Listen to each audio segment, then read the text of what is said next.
Shri Dr. Shashi Tharoor.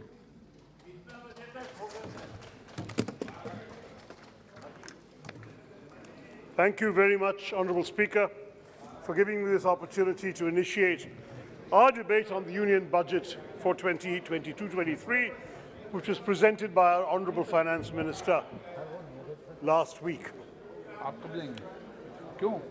So while India has gradually moved beyond the horrors of the destructive second wave of the COVID-19 pandemic and is coping reasonably well with the present crisis of Omicron, so can you get the House in order, sir, so we can have a meaningful debate?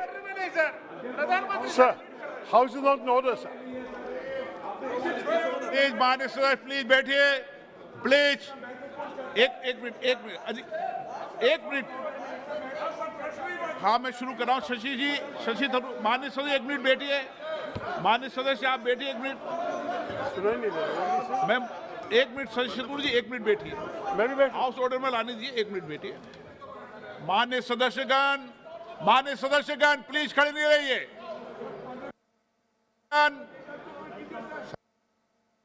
माननीय सदस्यगण, बैठिए.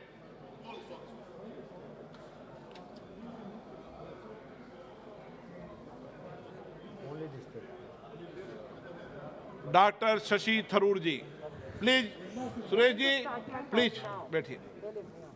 Thank you, Speaker, sir. I hope we'll start the clock again from now for our time. We're very obsessed with the amount of time we get, sir. Thank you for giving me this opportunity once again. I was saying that while India has moved beyond the horrors of the destructive second wave of the COVID pandemic and is coping reasonably well with the current Omicron wave, there can be no doubt that the past year has placed the citizens of our country in unimaginable distress. The pain that so many of our fellow citizens have suffered, especially during the tragic and widespread loss of life between March and May last year, has etched scars in our public consciousness that can never be erased, sir. Today we've crossed the unsettling landmark of officially recording over 5 lakh COVID-related deaths, and perhaps almost 6 to 7 times that figure unofficially. It's a grim reminder of the far-reaching implications of the pandemic. In that context, sir, the presentation of the budget annually cannot merely be seen as a purely routine economic exercise or as an endeavor in straightforward accounting involving fiduciary allocations and unassuming numbers. Rather, it is an instrument through which the government of the day presents a political vision to manage the economy, heal the country, and to set it on a path to recovery. The budget serves as a platform through which the people of this nation are informed, sir, of the political priorities of their government, a government which was sworn in on the constitutional premise and promise that it will safeguard the interests of all Indians. So what then were the expectations the people of this country had of this government's priorities and vision? And what could we have expected the government to offer the people through the budget? I would say there were 3 broad expectations that the nation had. I would say there were 3 broad expectations that the nation had. Sir, ask her to come here. This is the main house. No, she has to come here. She has to come here. She can come here. I think we can see her on the screen. No, she has to be here. Honourable members, he is sitting and the other house and listening to proceedings. It's the main house. It's the main house. Hey, sit down, please. She's listening. Please, she's listening. I'll continue, sir. No, she can come here. No, wait a minute. Sir, there were 3 broad expectations, I would say. The first was an expectation that this government would acknowledge the problems the nation is facing. Acknowledge the fact that our nation is today facing unprecedented levels of unemployment, which has left countless citizens, especially our young and dynamic working-age population, with little prospects for a brighter tomorrow. Admit that 1/5 of India's population has plunged a staggering 53% in the last 5 years in their income. while the wealth of the richest 100 Indians has soared to 57 lakh crore rupees, 4.7 crore Indians have slipped into extreme poverty below the poverty line. Acknowledge the fact that the Indian middle class has been left defenseless in the face of rising inflation, shrinking incomes, and the consequent acceleration of household debt. Recognize the widespread distress and anguish in the agrarian economy, exacerbated by the peremptory manner in which your government passed the 3 contentious farm laws that drove hundreds of our farmers to camp outside the borders of our city in the bitter winter cold, the harsh summer sun, and the soaking monsoon rain, in a cause for which over 670 of them gave their lives. And concede that all these issues have been avoidable misadventures forged by your style of misgovernance. A style of governance that prioritizes one-man rule over consultation, a style that demands conformity rather than seeking consensus, and a style that has scant regard for the fundamental conventions or institutions that have traditionally guided our democracy. We all heard the Prime Minister today telling us of his government's achievements of what, but let's ask, sir, what are toilets? What use are toilets without running water? Gas cylinders whose refills you can't afford? Electricity connections whose bills you can't pay because you don't have a job? प्रधानमंत्री का शेर भी हम सुना। Sir, उनका जवाब है अली सादर जाफरी के शब्दों में, तुमने फिरदौस के बदल में जहन्नुम देकर कह दिया हमसे गुलिस्तां में बहार आ गई है, बागबान बन के उठे और चमन बेच दिया है. That is what this government has done, sir. So we've been left bitterly disappointed by this government's unwillingness to offer even a token recognition of the problems they've caused, of the widespread anguish they have inflicted upon the Aam Aadmi, the unemployed youth, our Kisans, who are still facing the existential crisis caused by this government. This House has not forgotten the Prime Minister talking about zero-budget natural farming because his government has, I'm sorry to say, left a zero in the budget for farmers. Second expectation, sir, that the people of this nation had was for the government to usher in concrete actions and corrective measures to address the multi-pronged calamities that their own government has caused them. An expectation to address the increasing unemployment crisis and declining labor force participation by developing targeted measures for job creation and strengthening existing employment guarantee schemes like MNREGA.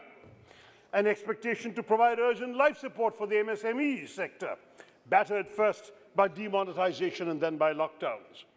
Help them through fiscal support and a less exacting regulatory framework. An expectation from the government to mitigate the crisis of the middle class by reducing income tax or at least raising the exemption slab to at least 5 lakhs, as this government had repeatedly promised earlier. Arresting the untrammeled rise in the prices of basic commodities. An expectation that the government would have the commitment and the vision to design a pathway out of the staggering inequality in our country. And where our Kisans are concerned, an expectation to fix the cracks in our MSP and offer them support in terms of the procurement of basic commodities like fertilizers at a time when the price of raw material is skyrocketing. Sadly, this government's budget has given the nation exactly the opposite.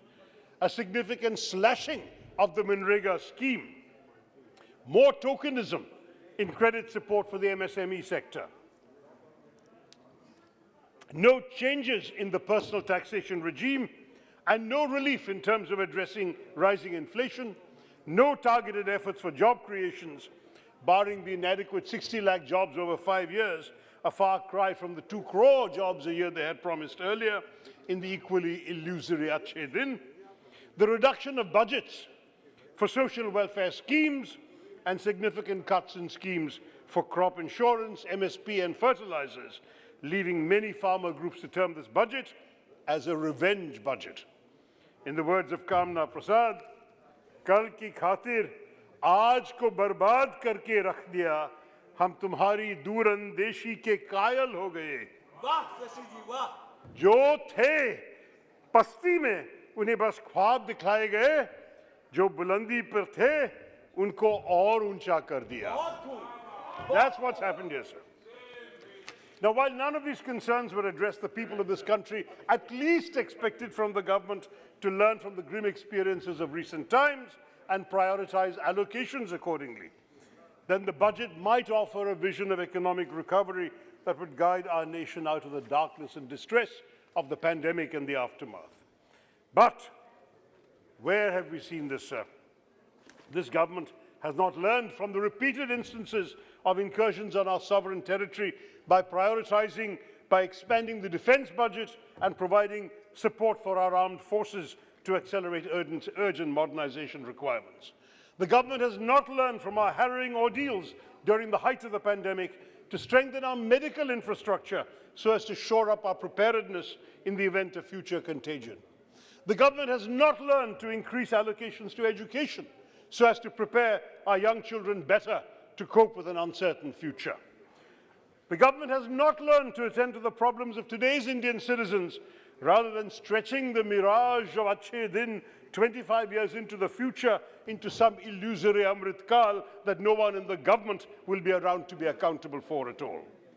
After all, अगली नस्लों को तबाही से बचाने के लिए जो भी करना है, इसी नस्ल को करना होगा. But they're not interested in doing any of that. They would rather just defer and postpone. We have hollow slogans and insincere promises, the famous jumlas and the empty claims of achievements. To paraphrase Ghalib, हमको मालूम है budget की हकीकत, लेकिन दिल को बहलाने के लिए निर्मला जी ये ख्याल अच्छा है.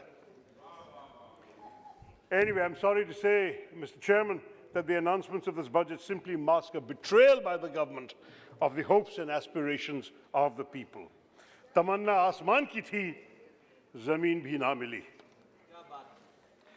However, it was good to hear the Honorable Finance Minister quoting from the Mahabharata's Shanti Parva, talking about the duty of a king to govern the state in accordance with dharma. Of course, this government would do well to remember the equally prescient wisdom also in the same Shanti Parva, which warns that when a kingdom goes into decline, the life of that king is one of shame. As a more recent poet, Dushyant Kumar famously said, जिस दौर में मखलूक को मैसर नहीं रोटी, उस दौर के सुल्तान से कोई भूल हुई है. So what then is the state of this kingdom and the sultan? Any conversation on the state of this country must necessarily commence with the state of the people who make up the nation, sir. After all, there's no robust economy or GDP growth as abstract or theoretical concepts unless you're concerned about the welfare of the people who constitute this economy.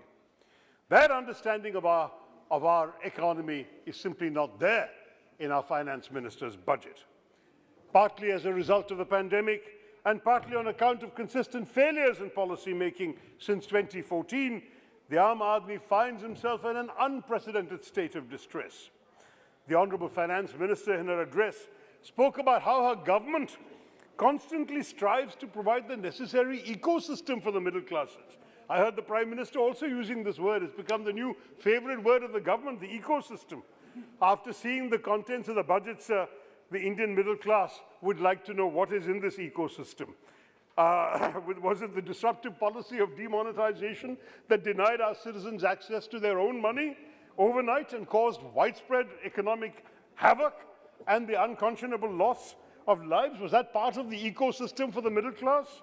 Was this government's decision to repeatedly increase excise duties on fuel and their lethargy in tackling the drastic increase in the prices of basic commodities from LPG cylinders to pulses to edible oil, part of the so-called ecosystem for the middle class? LPG has gone up in 1 year in Delhi from 502 rupees to 899, sir. Is that the ecosystem they'd like to talk about?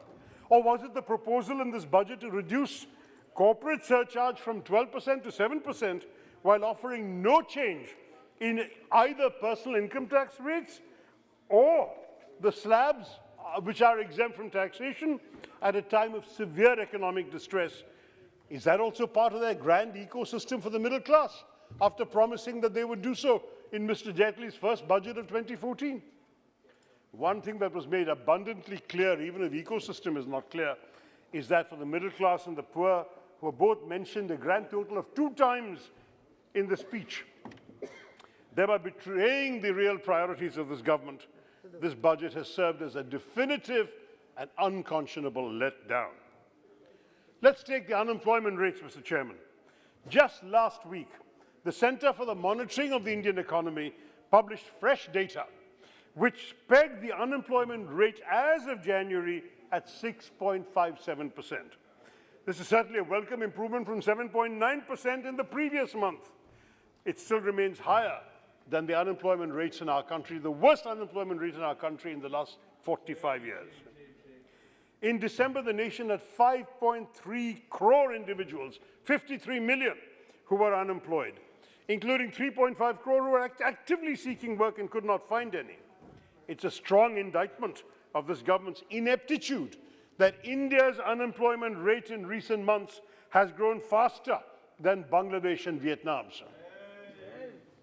It is also no wonder then that we are witnessing an unprecedented and worrying decline in incomes and a simultaneous increase in household debt. You know, sir, in the last 2 years, 84% of households have suffered a loss of income. Per capita income has fallen from 1,08,000 in 2019-20 to 1,07,000 in 21-22. This has naturally depressed household spending and, of course, saving. During the UPA era, mass welfare schemes ensured that we were able to pull 270 million Indians, 27.3 crore Indians were pulled out of poverty by the UPA government. Under this government's watch, 4.7 crore Indians, 47 million, have been pushed back under the poverty line. So for the first time since 1995, the annual income of the poorest 20% of India's households fell by 53%, as I mentioned earlier. And in the same 5-year period, that is the last 5 years, the richest 20% saw their annual household income grow 39%. So the poorest 20% down by 53%, the richest 20% up by 39%. This is what my senior colleague Rahul Gandhi was talking about when he spoke of 2 Indias. The rapid expansion in income inequality in our country is not just a grave source of concern, but, as Rahul Gandhi had pointed out, an issue that really stands to threaten the social fabric that has held our country together since independence. We've already seen one such instance from the recent railway recruitment drive, where 1.25 crore applicants applied for just 35,000 listed jobs. This grave unemployment crisis that under this government's watch threatens to convert our demographic dividend into a demographic disaster required urgency and a sense of purpose from this government, which is missing in all this talk of Amrit Kal. In fact, the poet Dushyant Kumar put it quite well. Bhukh hai to sabr kar, roti nahi to kya hua? Aajkal Delhi mein hai zere bahas ye mudda. That's all that's going on is bahas. There is no action coming out of this government. In fact, sir, this reminds me, since we had the Prime Minister quoting from a distinguished former Prime Minister, let me quote a senior member of this House who used to be a Chief Minister. He said, kahan jayega mera navjawan, kahan jayega ye garib maa ka beta, kahan jayega, kis desh mein rahega? Kis desh mein rahega is a very good question to ask the author of these words, who is none other than our Honorable Prime Minister himself, sir. We should ask him, according to his government, the answer for our jobless youth who are facing not just poverty, but an affront to their dignity and their ability to provide for their families today, that they have to wait another 25 years for their Amrit Kal. By their own logic, the government appears to have adopted a twist to Sant Kabir Das's famous doha, which in today's India means, Aaj kare so kal kare so parson. Itni bhi kya jaldi hai, jab achhe din aane barson. It is a matter, sir, of national disgrace that this government has, during a period of record levels of unemployment and distress in the rural economy, chosen to slash the funds for Manrega by nearly 25% or one-fourth. Last year, in response to the unprecedented clamor for jobs, you were forced to bring in additional funding for the Manrega scheme through supplementary demands for grants in December, and that took the total allocation to 98,000 crores. Rather than learn from this experience, which we had warned the government about in my own budget speech a year ago, I had warned the finance minister this would happen. It happened, and they've still not learned the lesson. This year, they've again budgeted too little, just 73,000 crores for Manrega this year. It's an allocation that defies logic, that blatantly ignores the on-ground reality in the country. The Prime Minister kept telling us, let us see the on-ground reality, the grassroots reality. That's what the Finance Minister needs to do herself, because already out of the 73,000 crores, 20,000 crores are pending in dues from last year that they have not paid. So in effect, she has provided a paltry 50,000 crores for this entire scheme, which is such a vital scheme to keep the rural population afloat. Most experts have consistently added that have argued that Manrega needs a minimum of 1.34 crores, 1.34 lakh crores, or up to a maximum, depending on which expert you consult, of 3.5 lakh crores in order to meet the increasing demand for jobs, if you want to keep your promise of a minimum guarantee of 100 days of employment. As of last year, sir, an estimated 91 lakh households that demanded employment under the scheme were ignored. Forget developing an urban version of Manrega to address rising urban poverty, as many experts have advocated. The current allocations will mean that the government will at best be able to provide 16 to 20 days of work, sir, not 100. It's even worse than their miserable performance last year, which saw that on average households only receive 52 days of work as opposed to 100.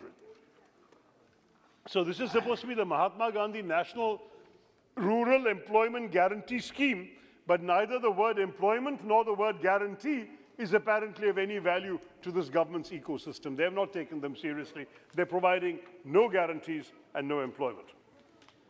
Now, the government may not have much regard for this scheme. The Honorable Prime Minister once described it as a living monument to the failure of the UPA government.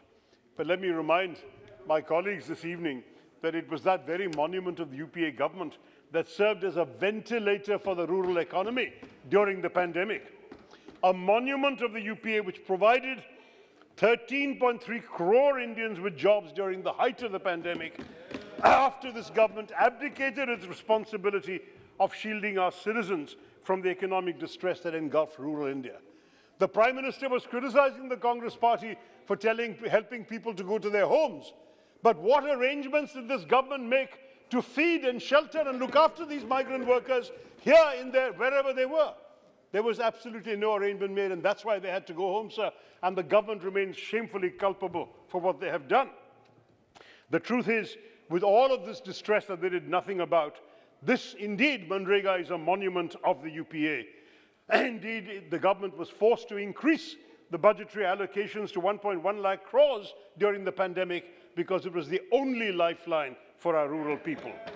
And if that today is still seen by the government as a monumental failure, then we are proud to wear this as a badge of honor, sir.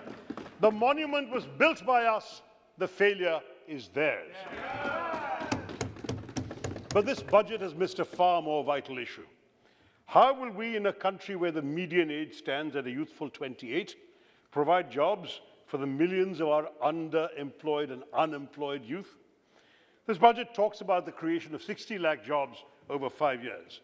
But I'm sorry to say, respected Chairman, 12 lakh jobs a year, which is what it comes down to, is no kind of solution in a country where 5.3 crore are currently unemployed and 47.5 lakh job seekers enter the Labour Department's own figures of the job market each year. A government that tells the nation where 47.5 lakh people are added to the unemployment list every year is grandly promising in the budget 12 lakh jobs. This is what we're seeing, sir. I must say that I'm reminded again of the words of the immortal Dushant Kumar.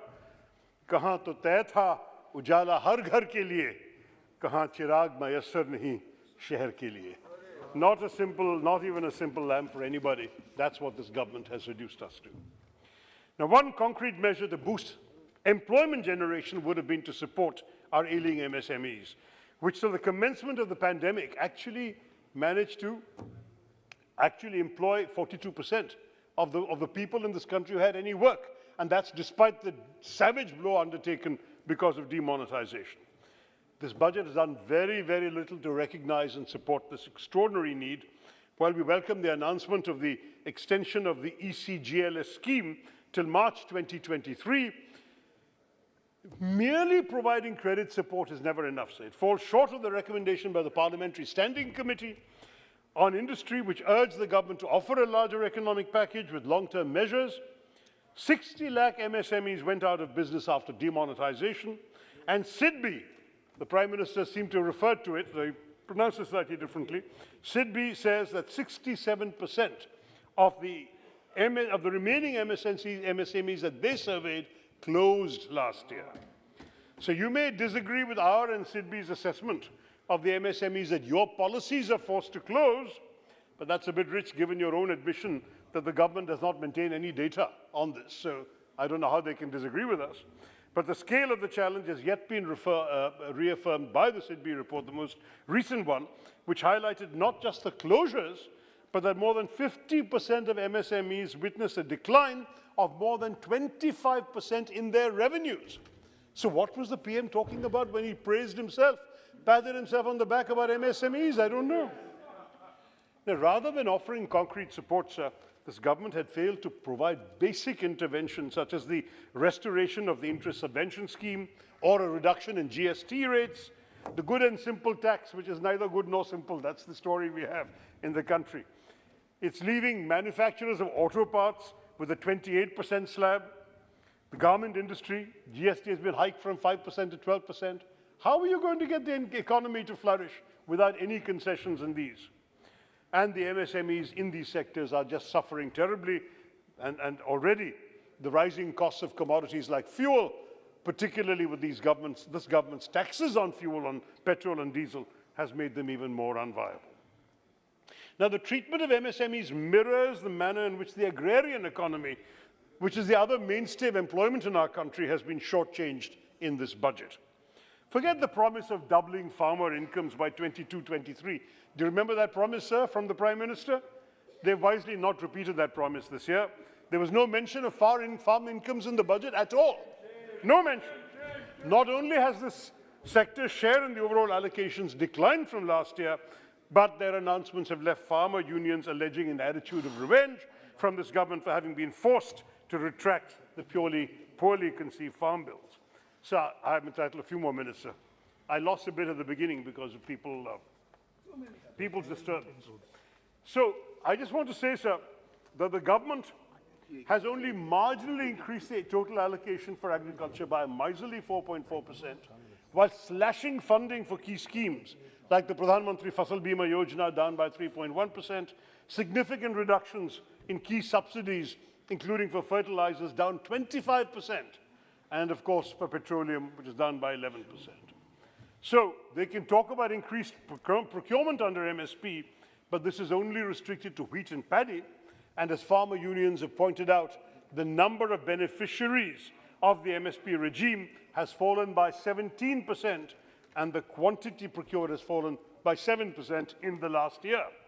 With all the other cuts, we are seeing a real crisis in the farm sector. And you know, it's ironic when the Prime Minister keeps reminding us of how much the strength of India lies in the villages and the need to bridge the gulf between urban and rural India, whereas his government's budget is widening the chasm between these two Indias. There's much more that I could say, sir. I do want to mention a couple of things. Certainly, the budget's neglect is also going to further accelerate the hardships faced by other vulnerable sectors in our country, like fisher folk. In my constituency, Thiruvananthapuram, sir, they're struggling with severe shortages of kerosene. They've largely slipped below the poverty line in the last couple of years. The government is indifferent. There is no special measures for them. So there are a couple of things, sir. Defense The government, again, the Prime Minister talked about defense exports. But what is he giving to the soldiers who are already here, sir?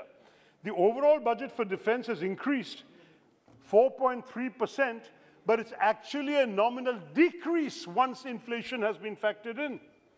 We're happy they may have increased the capital allocation, but it falls short of the Defense Ministry's own projections, which says that they would need 8.45 lakh crores to meet their modernization plans by 26-27, and that would require a 16% year-on-year increase. So the fact is that the Prime Minister's optimism is not warranted. 3 minutes, sir. I do want to stress that there is a real problem with the defense budget not being increased, but equally, let's look at health. We've been facing a pandemic for the last 2 years. The healthcare budget has been grossly underfunded again. Despite the frailties in our medical infrastructure that were exposed by the pandemic, the health sector was only given 200 crores more this year. Once you factor in inflation, there is also an overall decrease, and it's a long way off from the goal envisaged in the National Health Policy 2017 of spending 2.5% of our GDP on health. Ill health drives our citizens into poverty, but the government is not raising money for the National Health Mission, sir. Just 2 minutes more, so that not all budgets, not all announcements in the budget. Two more speakers are there in your party, please. Pardon me, sir? 2 more speakers are there. I know, but I will abbreviate.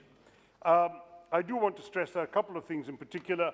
There was a lot of celebration on the budget about the announcement of increase in capital expenditure, but we are concerned about whether it will generate urgently needed jobs because of the government's poor implementation record. CapEx has actually fallen in each of the last 3 quarters, along with a decline in new project announcements in the last quarter. And at the same time, we've heard about the Vande Bharat trains. We're very glad we in Kerala look forward to receiving them to enhance the speed of travel in our state. But there have been many, many specific requests for allocations missing, including, in my own experience as an MP, I can say, a long-promised new terminal at Nemam, doubling of the Thiruvananthapuram to Kanyakumari line. Nothing has been done since introduction of new memo trains. I'm sure every MP has similar concerns. We have not seen any announcement of a new aims for Kerala, which has been promised for many, many years. And of course, education I've already talked about has been completely neglected in this budget. Now, I do want to stress, sir, that as far as we are concerned, we've been startled by the lack of consistency in the government's approach, even on privatization. They make announcements and they don't implement them, sir. Last year, they announced a national monetization pipeline to see 6 lakh crore worth of old infrastructure to finance new infrastructure building. Again, this year, they're silent on it. Whatever they announced the imminent privatization of 2 banks and an insurance company. What happened, sir? Nothing. This year, they didn't even mention it. So if you look at the budgets of these governments, sir, not only have they been an announcement government rather than an action or implementation government, but they keep promising things and moving the goalposts, and now they moved it for another 25 years. Thank you. So I will conclude, sir, that a talent for developing flashy slogans is not enough, that in fact, today, instead of Amrut Kal over the next 25 years, today, sir, our people are facing Andhkal, and for this it's extremely important that we must find a solution. Things are dark and bleak for our people, but the dawn will come, and I must say,